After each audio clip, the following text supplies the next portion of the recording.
आज का हमारा टॉपिक होने वाला है सेकेंड नंबर, जिसका नाम है hand labour and steam power. Topic का नाम आपके सामने है hand labour and steam power. चलिए इसी के बारे में आज हम लोग पढ़ने वाले हैं और ये आपका बिल्कुल फ्रेश टॉपिक होने वाला है। लेकिन इसके पहले वाले क्लास में हम लोगों ने जो पढ़ा, जो कुछ भी हम लोगों ने पढ़ा है उस चीज़ों को एक बार हम लोग फटाफट रिवाइज कर लेते हैं। पूरा नहीं करेंगे, मतलब लाइन बाय लाइन नहीं करेंगे, लेकिन जो बेसिक सा चीज़ हम लोग पढ़े हुए हैं उसके बारे में जान लेते हैं, है ना। चलिए सबसे पहला हम लोगों ने क्या पढ़ा? सबसे पहला हम लोगों ने पढ़ा प्रोटो इंडस्ट्रियलाइजेशन, है ना। सबसे पहले प्रोटो इंडस्ट्रियलाइजेशन में हमने क्या पढ़ा? प्रोटो इंडस्ट्रियलाइजेशन में बेसिकली हम लोगों ने ये पढ़ा कि जब हमारे पास मशीन नहीं था तो उस समय पे गुड्स किस प्रकार से तैयार किए जाते थे। बेसिकली गुड्स कहाँ पे तैयार होते थे? गाँवों में, है ना। छोटे मोटे जो किसान हुआ करते थे, जो बेरोजगार लोग हुआ करते थे, पीजेंट्स, आर्टिसंस, वो जो खाली बैठा करते थे, उन खाली समय में उन लोगों को मर्चेंट्स लोग क्या करते थे? काम देते थे कि भाई तुम हमारे लिए काम करो, हम जो बोलेंगे बनाने के लिए, यदि तुमको बनाने के लिए आता है तो तुम हमको बना कर दो, बदले में हम तुमको पैसे देंगे। तो लोग बनाते भी थे। इनसे ये हो गया कि उनका जो खाली समय था वो अच्छी तरीके से यूटिलाइज भी हो गया, है ना। साथ ही साथ उनका इनकम भी बढ़ गया, है ना। तो उनका घर परिवार बाल बच्चा पूरी तरीके से अच्छे से, यानी कि खुशहाली का जीवन वो जीने लगा था, है ना। उसके बाद फिर हम लोगों ने क्या पढ़ा? उसके बाद हम लोगों ने पढ़ा मशीन के दौर के बारे में, है ना। Coming up of the factory आपके टॉपिक का नाम था। उसमें हमने क्या पढ़ा? उसमें बेसिकली हमने ये पढ़ा कि अब धीरे धीरे मशीन का आना शुरू हो रहा था, यानी कि इंडस्ट्री लग रहे थे। मतलब कि अब जो है धीरे धीरे कहाँ पे कपड़ा बनना शुरू हो रहा था? फैक्ट्री में, यानी कि मशीनों से, है ना। लेकिन इतना इजी भी नहीं था कि जो पहले से काम चल रहा है आपका हाथ से, उसको ख़त्म कर दिया जाए। मतलब कि जो पहले से गाँवों में हाथ से कपड़े बनाए जा रहे हैं, छोटे मोटे अपने घरों पे जो छोटे मोटे किसान बना रहे हैं कपड़े, इतना आसान नहीं था कि उनके काम को ख़त्म कर दिया जाए और कपड़े पूरी तरीके से अब मशीन में बनाया जाए। क्योंकि हमने ये भी आपको कल पढ़ाया था कि मशीन आ तो रहे थे, मशीन कम समय में ज़्यादा कपड़े प्रोड्यूस तो कर पा रहे थे, लेकिन बड़े बड़े बिजनेसमैन भी अभी तक मशीन को ख़रीदने से हिचकिचाते थे। क्योंकि मशीन पहली बात तो बड़ा कॉस्टली होता था, है ना। दूसरी बात, उसका जो यदि किसी प्रकार का उसमें ख़राबी आ गया तो उसको बदलना या फिर उसको रिपेयर करना, है ना, बहुत महंगा पड़ता था। तो उनको लगता था कि यार जो पैसा हम इसमें लगाएंगे उससे कई ज़्यादा कम पैसे में हम गाँवों से कपड़े बनवा लेंगे लोगों से, है ना। तो मशीन आ तो रहा था, लेकिन जल्दी एक्सेप्ट लोगों के द्वारा मशीन नहीं किया गया, है ना। ये भी हम लोगों ने पढ़ा है। चलिए, तो यहाँ तक हम लोग बेसिकली आज तक पढ़ चुके हैं, है ना, पिछले क्लास तक। आज हमारा शुरू होने वाला है hand labour and steam power, यानी कि हाथ से जो कपड़े बनाए जा रहे हैं, हाथ से जो काम किया जा रहा है उसके बारे में पढ़ेंगे। और साथ ही साथ जो अब मशीन से बनाए जाएंगे स्टीम पावर से। स्टीम मतलब कुछ समय पे ऐसे मशीन हुआ करते थे जो कि बिजली पे नहीं चलते थे, बेसिकली स्टीम पे, यानी कि भाप पे चलते थे। और भाप भी किस प्रकार का? कोयले का, है ना, उस पर चलते थे। जैसे उस समय का जो हमारे सामने मशीन था रेलवे का, वो भी हमारा स्टीम पे चलता था, कोयले के भाप पे चलता था, है ना। फिर से टेक्सटाइल इंडस्ट्री में जो हमारे मशीन हुआ करते थे कपड़े बनाने का, वो भी भाप पे चला करते थे। यानी कि उस समय पे मशीन तो थे, लेकिन मशीन ऐसे थे जो कि इलेक्ट्रिसिटी पे तो नहीं चलते थे, लेकिन भाप पे ज़्यादा चलते थे, यानी कि कोयले पे उसके धुएँ से जो हमारा है वो चलता था। जैसे रेलवे कितना बड़ा होता है, कितना लंबा पटरी होता है उसका, कितना उसको वजन खींचना पड़ता है ना। तो पुराने मूवी में आपने देखा होगा कि जो रेलवे है, यानी कि जो रेलगाड़ी है, वो कोयले की वजह से चल रहा है। सबसे इसका अच्छा उदाहरण है किस में जानते हो? गदर एक प्रेम कथा, जिसमें सनी देओल है ना। उसमें कैसा ट्रेन दिखाया गया है? उसमें ट्रेन दिखाया गया है जिसमें कि सनी देओल क्या करता है? कोयला बार बार डालता है, तब जाकर ट्रेन का स्पीड बरकरार रहता है, यानी कि बार बार उसका स्पीड बढ़ता रहता है। लेकिन जैसे वो कोयला डालना बंद कर देता है, उसके ट्रेन का स्पीड कम हो जाता है। ऐसा क्यों? क्योंकि उससे धुआं ही नहीं निकल रहा है। तो वही चीज़ यहाँ पे है। इसी के बारे में हम लोग पढ़ेंगे, हैंड लेबर यानी कि मजदूरों के बारे में पढ़ेंगे, साथ ही साथ मशीनों के बारे में भी हम लोग पढ़ने वाले हैं। चलिए जानते हैं क्या लिखा हुआ है। लिखा हुआ है in Victorian Britain there was no shortage of human labour. यहाँ पे विक्टोरियन ब्रिटेन क्यों कहा गया है? विक्टोरियन ब्रिटेन इसलिए कहा गया है क्योंकि आपको मालूम है ब्रिटेन की महारानी का नाम क्या? क्वीन विक्टोरिया, है ना। तो वही विक्टोरिया के नाम पे यहाँ पे क्या कहा गया? इन विक्टोरियन ब्रिटेन, मतलब कि ब्रिटेन की जो महारानी हुआ करती थी उस समय पे, विक्टोरिया, क्वीन विक्टोरिया, उनके लिए यहाँ पे इस्तेमाल किया गया है। तो उस समय पे जो शासन चलता था क्वीन विक्टोरिया का ब्रिटेन पे, उस समय पर ब्रिटेन में किसी भी प्रकार का ह्यूमन लेबर का कमी नहीं था। ह्यूमन लेबर मतलब हो गया कि वहाँ पे काम करने वाले लोगों का संख्या कभी भी कम नहीं पड़ा। ठीक है, आगे। Poor peasants move to the cities in large numbers in search of jobs waiting for work. इसके साथ ही साथ इतना ज़्यादा लोग थे जिनको के काम चाहिए था, इतना ज़्यादा लोग थे वहाँ पे कि बहुत सारे लोग शहर की तरफ मूव कर रहे थे। किसके लिए?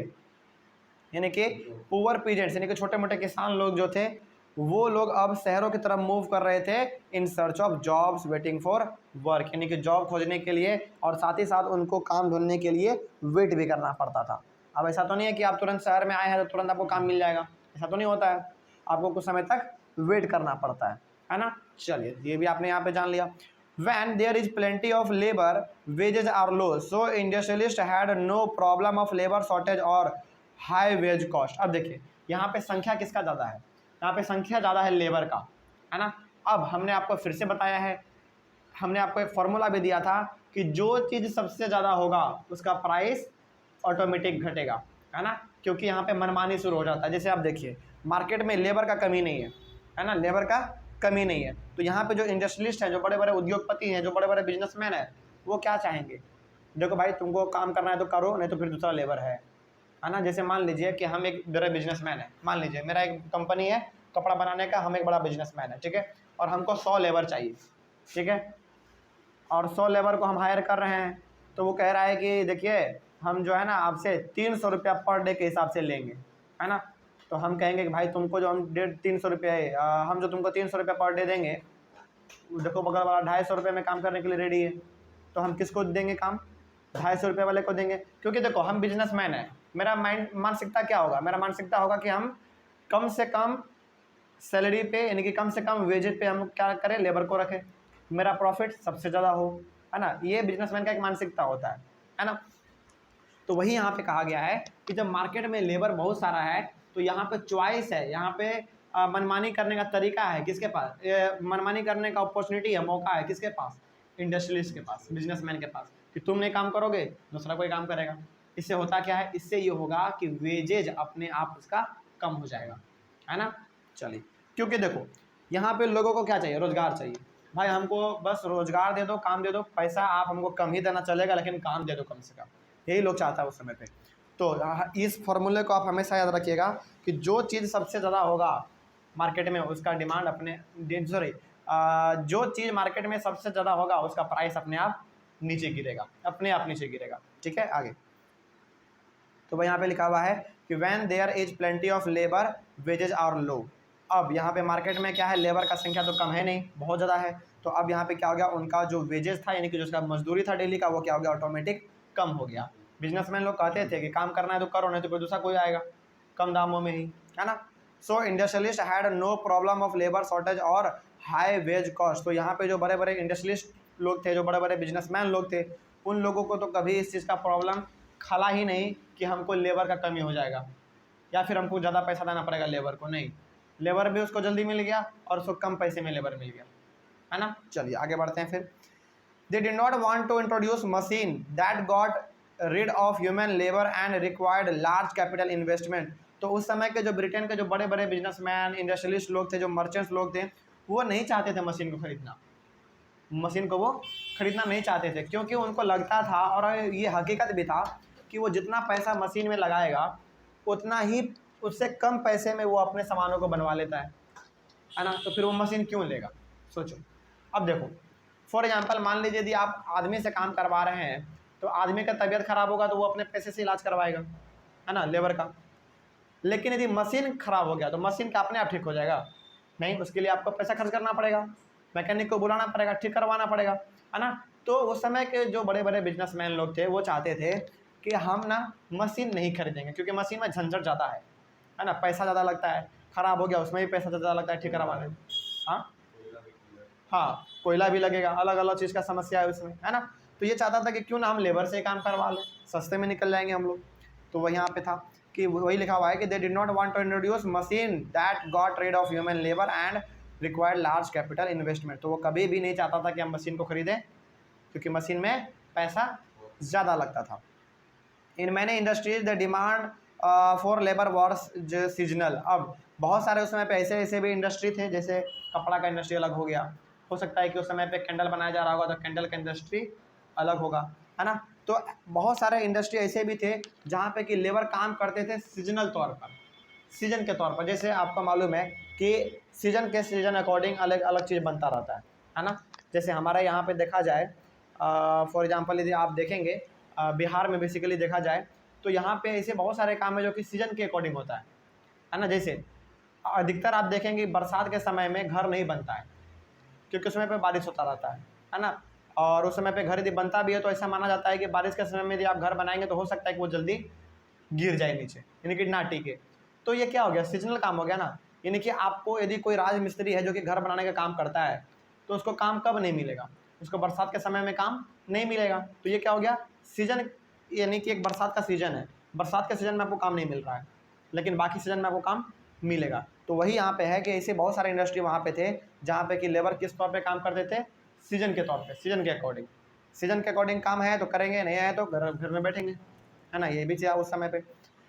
इन all industries where production fluctuated with the season, industrialists usually preferred hand labour employing workers for this season. अब जिस समय पे यानी कि सीजन के अकॉर्डिंग जो चीज़ बनाया जा रहा है, जैसे मान लीजिए ये लोग ब्रिटेन का बात हो रहा है तो ये लोग क्या है, क्रिश्चियन है ना। वहाँ पे क्रिश्चियनिटी को ज़्यादा मानते हैं लोग। तो हो सकता है कि ये लोग क्रिसमस डे मनाते हों, तो क्रिसमस डे में जो क्रिसमस ट्री लगता है, जो जिंगल बेल लगता है, और भी जो क्रिसमस का उनका अपना तरीका मनाने का होगा, तो वो काम वो कब चालू करेंगे, ठंडे के समय में चालू करेंगे। तो ये क्या हो गया, सीजनल काम हो गया ना। तो वही काम है, वही बात यहाँ पे कहा गया है कि जो काम सीजनल था तो उस समय के लोग चाहते थे कि सीजनल ही हो रहा है तो भाई, यानी कि साल भर तो काम हो नहीं रहा है, सीजन के सीजन अकॉर्डिंग ही काम हो रहा है, तो क्यों मशीन खरीदा जाए। साल में कम से कम मुश्किल से 3-4 महीना काम होने वाला है, तो 3-4 महीने के काम के लिए हम लोग मशीन खरीद लें, ये तो बुर्बकी हो जाएगा, है ना। तो ये लोग कभी भी मशीन खरीदना नहीं चाहते थे, बल्कि ये लोग हैंड लेबर ही चाहते थे, यानी कि हाथ से ही हमारा काम निकल जाए वही काफ़ी है। ठीक है, आगे यहाँ तक हो गया हमारा। उसके बाद machine were oriented to producing uniform standardised goods for a mass market. अब देखिए मशीन जो समय पे आ रहा था, मशीन क्या कर रहा था, मशीन कम समय में बहुत ही यूनिफॉर्म, यानी कि बहुत ही शानदार तरीके का वो कपड़ा बना देता था मशीन, बहुत कम समय में। स्टैंडर्डाइज्ड गुड सोचो, मतलब बहुत पसंदीदा आप कह सकते हैं, बड़ा स्टैंडर्ड वाला कपड़ा वो बना देता था। कपड़ा में कपड़ा भी हो सकता है, कोई सामान भी हो सकता है ना। फॉर अ मास मार्केट, यानी कि बड़े बड़े मार्केट के लिए ये कम समय में गुड्स को तैयार कर देता था। कौन, मशीन, जो कि लेबर नहीं कर पाता था। देखो मशीन का भी फायदा यहाँ पे है और हैंड लेबर का भी फायदा है। फायदा हम आपको गिना देते हैं। देखिए हैंड लेबर का फ़ायदा ये था कि बड़े बड़े बिजनेसमैन को ज़्यादा पैसा खर्च नहीं करना पड़ेगा मशीन खरीदने में, पहला ये था हैंड लेबर का, है ना। मशीन का ये फ़ायदा था कि वो कम समय में ज़्यादा सामानों को बना दे रहा है, लेकिन खरीदने में उसको पैसा ज़्यादा लग रहा है। तो आदमी चाहता था कि क्यों पैसा बर्बाद किया जाए फालतू का मशीन में, और वैसे भी साल भर तो काम करना नहीं है मशीन से, हमको 3 से 4 महीना काम करना है, तो 3 से 4 महीने के काम के लिए हम लोग मशीन खरीद के क्यों अपना पैसा बर्बाद करें। इसलिए वो लोग चाहता था कि क्यों ना इसको हाथ से ही काम को निपटा दिया जाए, तो वो लोग हाथ से ज़्यादा प्रीफर करते थे। ठीक है, आगे। But the demand in the market was often for goods with intricate design and specific shape. अब देखिए उस समय के मशीन इतना भी ज़्यादा खास नहीं बन चुका था कि जो डिज़ाइन आप हाथ से तैयार कर पाएंगे वही डिज़ाइन आप मशीन से तैयार कर पाएंगे, है ना। देखिए आज क्या है हमारे पास, आज तो हमारे पास यह है कि जो डिज़ाइन हम हाथ से नहीं बना सकते हैं वो डिज़ाइन आपका मशीन बना देगा कंप्यूटर से, है ना। लेकिन उस समय पे इतना नहीं था। उस समय पे जो कलाकारी आप हाथ से कर पाएंगे वो कलाकारी आप उस समय पे मशीन से नहीं कर पाते थे, है ना। तो यहाँ पे आप ये कह सकते हैं कि मशीन बिल्कुल अच्छा कपड़ा बनाता था, बड़ा स्टैंडर्ड कपड़ा बनाता था, लेकिन वो डिज़ाइन नहीं दे पाता था जो कि हाथ से डिज़ाइन कपड़े में दिया जाता था, है ना। तो वो यहाँ पे लिखा हुआ है, but the demand in the market was often for goods with intricate design and specific shape. लेकिन मार्केट में अभी भी लोग क्या चाहता था, अभी भी लोग चाहता था कि भाई हमको ऐसा सामान मिले जो कि हाथ से डिज़ाइन बनाया गया हो। देखिए फिर भी कितना भी होता है ना, तो हाथ से बना हुआ चीज़ों पे हम लोग विश्वास ज़्यादा करते हैं। फॉर एग्जांपल मान लीजिए यदि आपने एक स्वेटर खरीद के लाया बाहर से, ठीक है, और एक स्वेटर आपकी मम्मी ने आपको बुन के दिया, तो ज़्यादा कौन टिकेगा, आपकी मम्मी का टिकेगा, क्योंकि उन्होंने सहेज कर उनको बनाया है, हर एक चीज़ों को वो देख कर बनाया है उन्होंने, किसी प्रकार का उसमें मिस्टेक नहीं है उनका। लेकिन मशीन में फिर भी कितना भी है तो मशीन है, भरोसा आप नहीं कर सकते हैं मशीन पे, है ना। जैसे फॉर एग्जांपल मैं अपना बताऊं आपको, तो बहुत बार हम क्या करते हैं ना, मार्केट जाते हैं, है ना, तो हमको लगता है कि सामान खरीद लें, और ऐसे भी हम मार्केट जाते हैं तो पॉकेट में पैसा लेकर जाते नहीं, फ़ोन रहता है, फ़ोन में पेटीएम है, फ़ोन पे है, गूगल पे है, हर कुछ है, उसी से हम पे करना चाहते हैं, है ना। मेरे साथ तो 2-3 बार ऐसा हुआ है कि हम पैसा लेकर नहीं गए, हमको मालूम था कि मेरे पास फ़ोन है तो फ़ोन से हम ऑनलाइन पेमेंट कर देंगे। लेकिन बहुत बार मेरे पास 2-3 बार ऐसा हुआ कि जिस समय हम पेमेंट कर रहे हैं फ़ोन से, उस समय पे मेरा सर्वर डाउन है एटीएम का, सोचो। उस समय पे हम बुरी तरीके से फंस जाते थे। देखो कितना भी है ना तो मशीन है, मशीन पे आप 100% भरोसा नहीं कर सकते हैं, है ना। लेकिन हाँ, मार्केट में थोड़ा जान पहचान था तो वो बोल दिया कि सर बाद में आके दे दीजिएगा, समझ रहे बात को। तो कितना भी है तो मशीन पे आप भरोसा नहीं कर सकते पूरी तरीके से। वही यहाँ पे है कि मार्केट में मशीन से बने हुए सामान आ तो रहे थे, लेकिन अभी भी लोगों का भरोसा किस पे था, हाथ से बने हुए सामानों पे भरोसा था, क्योंकि वो एक प्योरिटी का साइन है ना। चलिए आगे बढ़ते हैं फिर। In the mid 19th century in Britain 500 varieties of hammer were produced and 45 kinds of axes। सोचो उस समय पे 500 प्रकार का हैमर बनाया गया, यानी कि 500 प्रकार का हथौड़ा बनाया गया, सोचो 500 प्रकार का। और साथ ही साथ 45 अलग अलग प्रकार के एक्सेस यानी कि कुल्हाड़ी बनाए गए, थोड़ा बहुत मशीन से और थोड़ा बहुत हाथ से भी, बेसिकली मशीन से, समझ रहे बात को। अच्छा, इसके साथ ही साथ आप चलिए अभी आप मान लीजिए कि सपोज करते हैं हम लोग कि क्या आप 500 का 500 डिज़ाइन अलग अलग हथौड़े का मशीन से बना पाएंगे? आप नहीं बना पाएंगे। देखो मशीन में वही चीज़ बनता है जो आप एक बार फिक्स कर देते हैं, वही चीज़ बार बार रिपीट होता रहता है। लेकिन आपके हाथ में कला है, आप चाहें तो 500 क्या 1000 प्रकार का हथौड़ा बना सकते हैं, है ना। तो वही यहाँ पे कहा गया है कि 500 प्रकार का हथौड़ा उसमें बनाया गया और 45 अलग अलग प्रकार के एक्सेस बनाए गए, ठीक है। This required human skill not mechanical technology. सोचो अब फिर से वही बात है कि 500 प्रकार का हथौड़ा मशीन कभी नहीं बना सकता था उस समय पे, बनाया भी नहीं गया। तो ये 500 प्रकार का हथौड़ा कौन बनाया? मैन बनाया, यानी कि ह्यूमन स्किल ने बनाया, है ना। उसके साथ ही साथ 45 प्रकार का कुल्हाड़ी किसने बनाया? वो भी आदमी नहीं बनाया, ह्यूमन ने ही बनाया, है ना। तो वही यहाँ पे कहा गया है कि मार्केट में मशीन तो आ चुके थे, वो अपना गुड्स तैयार तो कर रहा था, है ना, लेकिन वो डिज़ाइन नहीं क्रिएट कर पा रहा था जो ह्यूमन बीइंग आसानी से डिज़ाइन क्रिएट कर लेता है। सोचो 500 प्रकार का ह्यूमन बीइंग उस समय पे हथौड़ा बना दिया, मशीन कभी बना सकता था? कभी नहीं बना सकता है ना। तो कहीं ना कहीं अभी भी दबदबा है मार्केट में किसका? ह्यूमन स्किल का, है ना। मशीन अभी भी पूरी तरीके से छाया नहीं है, ठीक है। तो ये जो 500 प्रकार का हथौड़ा आपने देखा, 45 प्रकार का आपने कुल्हाड़ी देखा, ये सारा का सारा मशीन से तो बहुत कम लेकिन हाथ से ज़्यादा बनाया हुआ है, ठीक है। चलिए आगे बढ़ते हैं फिर। तो ये आपने यहाँ पे देख लिया। उसके बाद क्या है? People not like machine made goods. अब यहाँ पे आपको जानना पड़ेगा कि अभी भी फ़िलहाल लोग जो है ना मशीन से बने हुए सामानों को पसंद नहीं कर रहा था। देखिए मशीन से सामान ठीक बन रहा था, लेकिन लोगों को मशीन पे भरोसा नहीं हो रहा था, क्योंकि नया नया टेक्नोलॉजी था ना, और किसी नई चीज़ पे भरोसा करना बड़ा मुश्किल बात होता है ना। तो भरोसा करना बड़ा मुश्किल सा बात था। In Victorian Britain the upper classes, the aristocrats and the क्या लिखा हुआ है? Bourgeois preferred things produced by hands. इसका मतलब क्या हुआ? इसका मतलब ये हो गया कि जो एरिस्टोक्रेट्स हुआ करते थे, एरिस्टोक्रेट्स का मतलब हो गया ऐसे आदमी जो कि थोड़ा पावरफुल हो, है ना, धन संपत्ति पैसा कौड़ी में पावरफुल हो थोड़ा सा, यानी कि उनके पास धन संपत्ति ज़्यादा हो। और बुर्गेओसी, आप इसको थोड़ा सा उच्चारण में हमसे डिफरेंस हो सकता है, मिस्टेक हो सकता है, लेकिन कोई दिक्कत वाली बात नहीं है।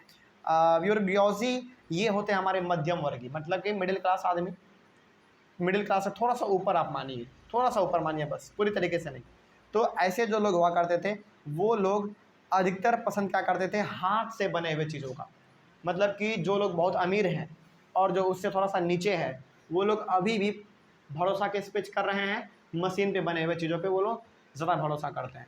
यदि आज भी आप ऐसे बड़े बड़े, क्या हो गया, सॉरी मशीन से नहीं, हैंड से बने हुए, माय मिस्टेक, हैंड से बने हुए चीज़ों पर वो लोग ज़्यादा भरोसा करते हैं। यदि आपको कभी मौका मिले तो, या फिर आप कभी भी बड़े बड़े आदमी के घरों में आप जाएंगे ना, तो उसमें बहुत सारे आपको क्राफ्ट ऐसे मिलेंगे, ऐसे बहुत सारे सामान मिलेंगे जो कि हाथ से बनाए हुए हैं, है ना।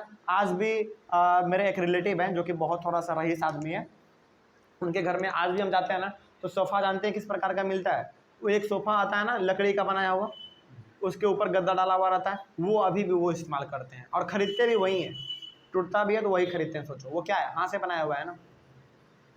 एक सोफ़ा होता है जो कि मशीन से बनता है, फर्नीचर वाला मशीन से बनता है, लेकिन वो भी आज भी जो है ना वो हाथ से बनाया हुआ सोफ़ा इस्तेमाल करते हैं। और वो क्या है, वो एक साइन है स्टैंडर्ड का, है ना। चलिए आगे बढ़ते हैं फिर। तो यहाँ पे लिखा हुआ था कि जो बड़े बड़े आदमी थे उस समय पे ब्रिटेन में, वो उस समय पे भी मशीन के आने के बावजूद भी वो लोग भरोसा किस पे कर रहे हैं, अभी भी हाथ से बने हुए चीज़ों पर। ठीक है, आगे, handmade products came to symbolise refinement and class. हाथ से बने हुए चीज़ों को, हाथ से बने हुए चीज़ किस प्रकार के यानी कि किस चीज़ को वो सिम्बोलाइज करता था, रिफाइनमेंट को, यानी कि शुद्धता को, किसमें किसी प्रकार का मिलावट नहीं है, और क्लास को वो शो करता है। क्लास मतलब कि रईसी। अरे भाई ये आदमी हैंड से बने हुए चीज़ों को पसंद कर रहा है, मतलब कि वो क्या है, रईस है। और हाथ से बने हुए चीज़ कभी भी सस्ते नहीं मिलते हैं, बहुत महंगा मिलता है ना। हाँ, जो सरसों तेल देखिए दो प्रकार का आपको मिलेगा मार्केट में, एक मिलेगा जो कि डब्बा में बंद है ना, और एक मिलेगा जो कि तेल पेड़ाया हुआ है, जो कि तुरंत पेड़ा के आपको मिल रहा है। उन दोनों में आपको दाम का फ़र्क मिल जाएगा, है ना। जैसे आज भी हमारे यहाँ पे मार्केट में एक दुकान ऐसा है जो कि आपको सरसों तेल दे रहा है डब्बे में करके, या फिर प्लास्टिक में वो जो पाउच होता है आपका वो दे रहा है ना। और एक तेल दे रहा है कि जो कि तुरंत सरसों से मशीन से पेड़ रहा है और वो तुरंत दे रहा है। उसका देखो तो कितना ज़्यादा फ़र्क है ना। क्योंकि वो जो तुरंत मशीन से दे रहा है वो आपके सामने करके दे रहा है ना, आप उसको देख पा रहे हैं, उसमें एकदम क्वालिटी है। लेकिन पैकेट में कैसा भरा हुआ आप देखने नहीं गए फैक्ट्री में, केमिकल वेमिकल भी हो सकता है उसमें, है ना। तो ये किसको डिफाइन करता है, किसको बताता है, ये हाथ से बने हुए चीज़ वो बताता है एक रिफाइनमेंट को, यानी कि प्योरिटी को, शुद्धता को, और क्लास को, रईसी को, है ना।